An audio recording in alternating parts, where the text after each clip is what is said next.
Hi, this is Christine. Um, Today is August 22nd, 2014. It's in the morning.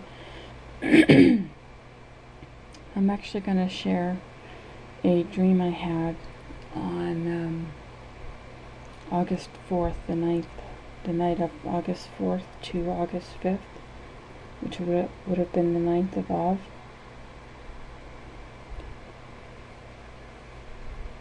I don't know if I had my channel up yet, and even if I did, I don't know if I would have shared this anyways, but I seem to be becoming more bold and courageous with sharing dreams, but the Lord is good. I'm just thankful that He is sharing things with me. As a forerunner, on August 3rd,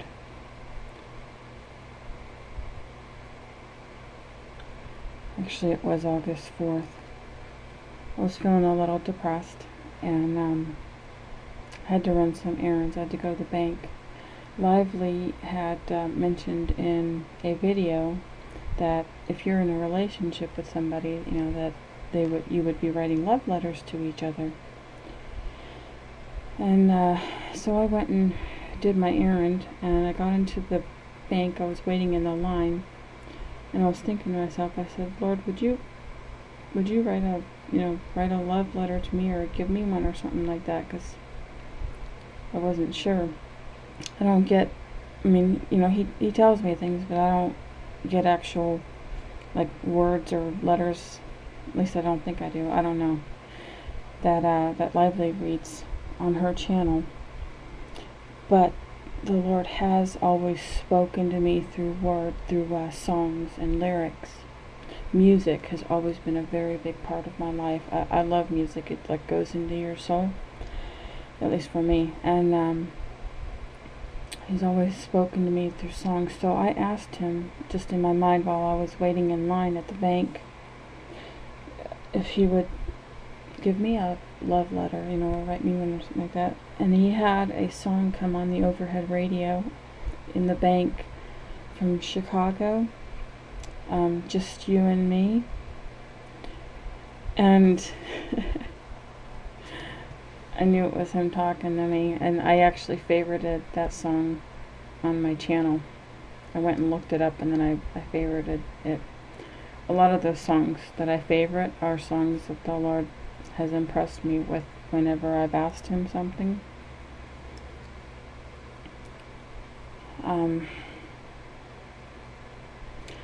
I also had gone into a store after that, and again, I was not really feeling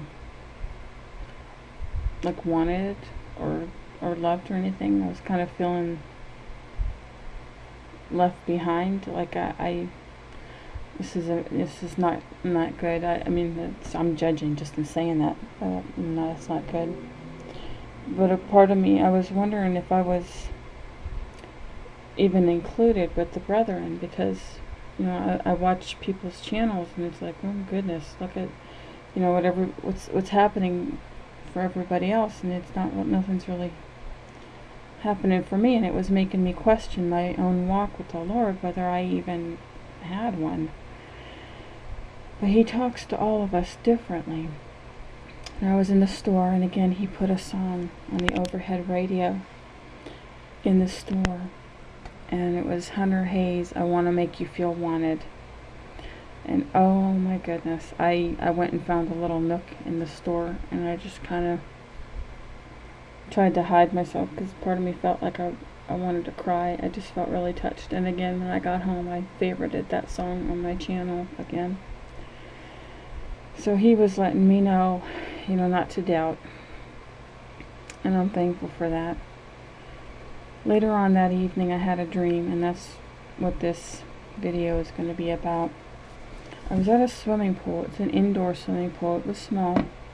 It was like when you go to that indoor swimming pool at the YMCA or the YWCA. It was that kind of a swimming pool. And there was a girl there and a guy there with me. I was the one swimming. She was walking around the pool, and she had this, net with the long pole on it, and she was like skimming the top of the water, sort of like a cleaning girl.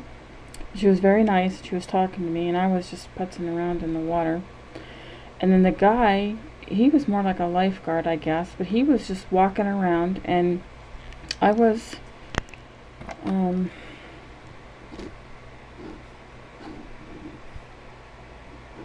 this is what the swimming pool looked like. I was about here, and the girl was walking around here, with her pole that she was putting in the water, and she was just skimming along. And then he was standing over here. This is a wall, and then here's the door that goes in and out, and there was a window over here letting sunlight in, and I was facing this way. I was facing the window. And there was also, obviously a walkway and a ledge so you can get out of the water. And the water was like white, milky color. It wasn't clear, but when you're in a hot tub and the water can be clear, but when you turn the jets on, the water starts to bubble and it starts looking white, but really it's not white. It's clear. It's just white because the bubbles and the everything's just moving so fast. So that's why it was white looking, the water.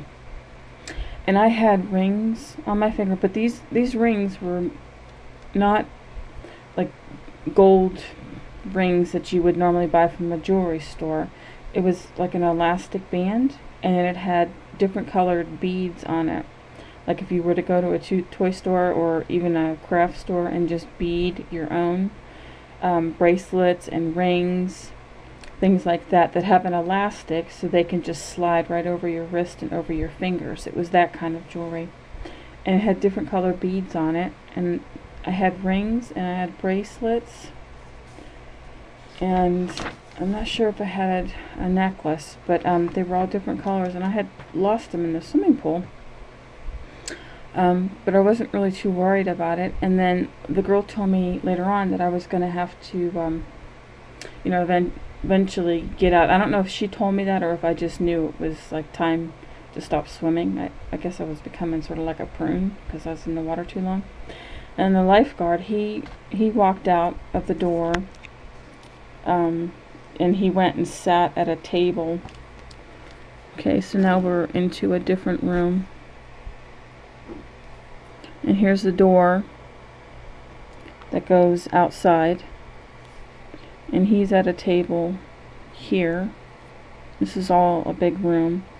And then here's the door that leads to the pool. Okay, so this is a different room if you were to go out here. And so he went outside and he went and sat at his table, and I was still in the pool. So I decided I better get my jewelry, and what I would do is I'd just go down to the bottom of the pool, and I couldn't see anything because it was, like white milky looking color, but I would just grab my hand down on the bottom of the pool, and each time, the first try, I got a ring. And I would come back up, and then I would lay it on this ledge here, and then I would go back down, and the next time, I didn't have to look at all.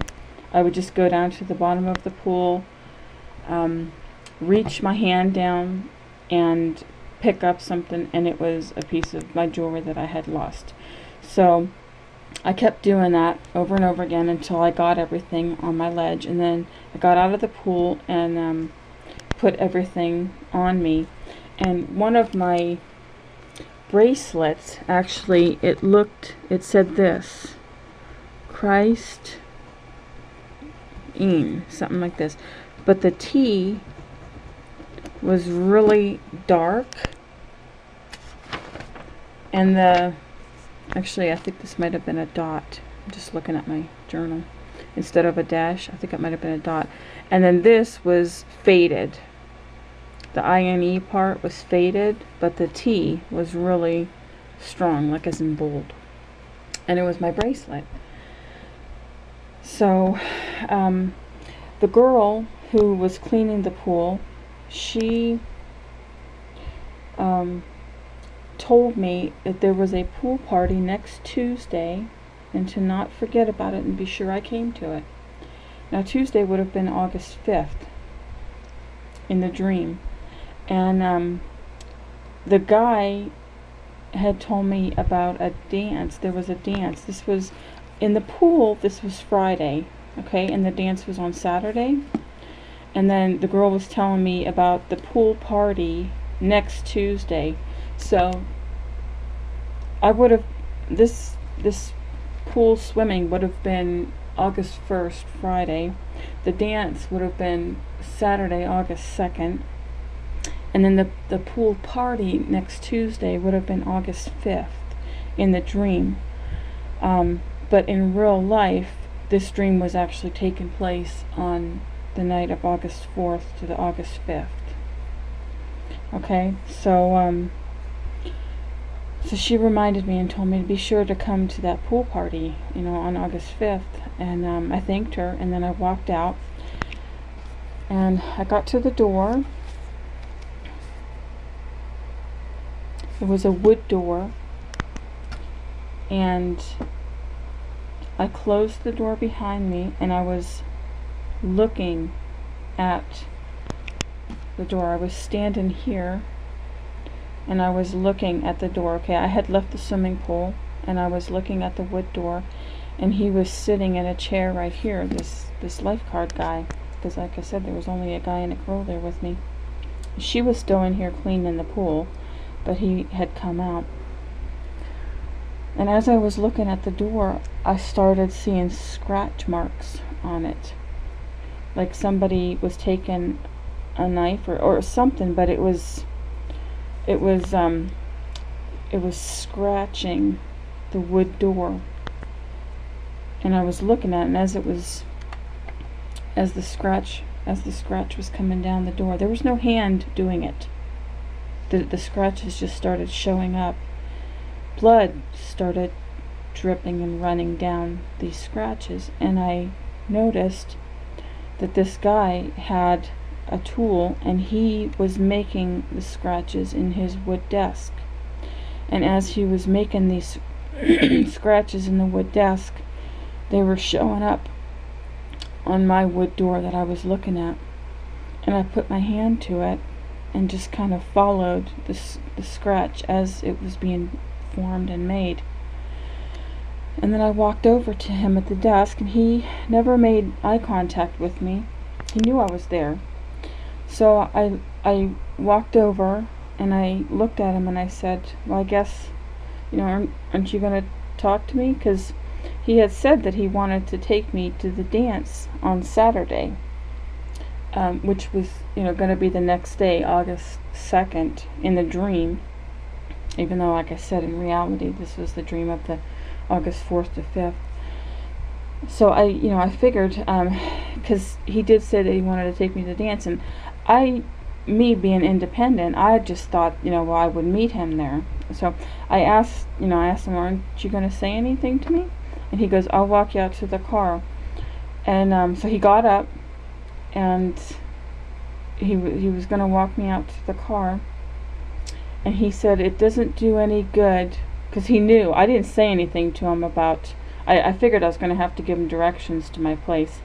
I didn't say anything to him about going there separately at first, but he said that it doesn't make any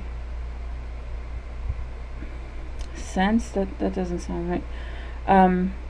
It doesn't do us any good or anything like that if you show up at the dance before me. I said, so do you want to pick me up? And he said, yes. And then that's when I knew I was going to have to give him directions, because he probably didn't know where I lived at, but he never asked directions, and I never gave it to him. So we started walking to the door here, which leads out to the parking lot. Okay, there's a walkway. There were trees here, and then you go this way, and you start going, and then there was a parking lot over here, and there were cars in it. So we're going to start going this way. This is the way we started going. And when we were here at the door, he took my hand as if, you know how like in old English movies or something like that, when a man meets a woman, she gives him her hand and he takes it and then kind of bends it and kisses the top of her hand. Well, that's how he took my hand. His hand was underneath, and he like cupped it with my hands on top and his on the bottom, as if, you know, to like, Madame, kiss the top of my hand. He didn't kiss it, but that's how we were linked. His hand was underneath, mine was on top, and he lifted me up, actually. Usually, you know, when you think about being lifted up, you think of the whole body, but that little cupping of our fingertips was really all that was needed. So we started hovering above the ground, and we didn't walk, and he just started hovering and gliding, and I was with him, and I was being carried and hovered with him just by our hands linking. His hand was up, mine was up, and we were just, you know, cupped by the fingertips. So we started hovering out, and then this way and this way. And when we almost got to my car, he was singing to me, actually, also, while we were gliding. And it just really touched my heart, and it actually, I felt very safe and secure and comfortable with him. It was like this warm meeting of the heart. It was just really nice. And so we almost made it to my car at the parking lot, and the whole movie, everything just froze in time. He froze, time in general froze, and then I looked up to my left in the sky, and there was this big yellow ball, and Jesus' face showed up in it. He had dark curly hair, like wavy hair. He had a beard and a mustache, and on his face there was a cross. Up top was his forehead, this was his chin, this was his nose, and his eyes were here, and then this was the side of his face. There was a cross that went in front of his face, and I knew that this whole dream was from the Lord, that it was the Lord. And I also realized that he was coming the next day, August 5th, to take me to the dance. And when we were gliding out this way, people were beeping their horns at us, like when somebody gets married and you have that just married sign and your car is all decked out. People were beeping their horns on their car, just like that, like a just married sign, or, you know, when you see that. So that's why I call it the dance, I guess, is because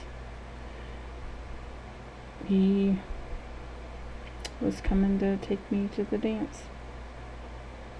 Okay, thank you, and have a wonderful day, everyone. God bless. Bye-bye.